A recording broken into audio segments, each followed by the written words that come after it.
军购条例总算是出来啊，一定案是3800亿以上。即摆内文规定啊，执行的期限爱伫117年进前完成啊。所以啊，国防部长啊顾立雄就讲讲这条件伤过严格啊，根本这就是实质的封杀吧。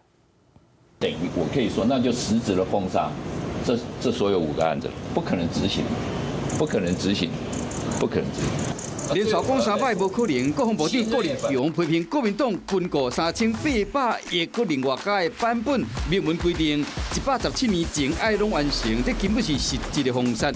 不过，那赢军购为本来3500亿，向向变更金额加300亿，外界正好奇讲，这到底是什么原因？之外，有一些台美合作的一些相关的一些项目，也有包含在里面。这个是在昨天党团大会讨论之后，有委员来提出。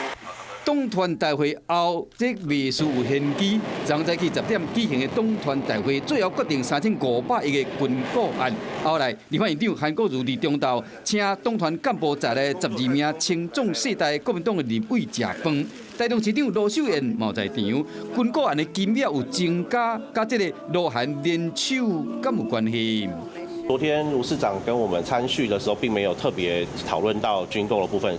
是讲，就算已经加到3800亿，甲民众党提出的4000亿版本比较起来，意愿有差。那要合作，敢要有机会？这个台湾民众党的版本应该还是看起来是最完整的哈。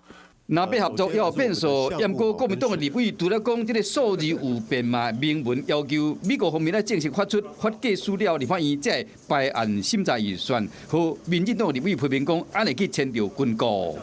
一向都是要有发价书，我们才能够有编列预算的基准。美军没有，美国没有同意的出售的话，那其实我们编再多预算的意义也不大。不是我们提了什么，美国就一定会给我们发价书，发展的一个不对称的一个武力啊，这个是国防部是整套的。军购条例各种的版本拢已经出来，即嘛表示讲，这个法案的攻防开始啊。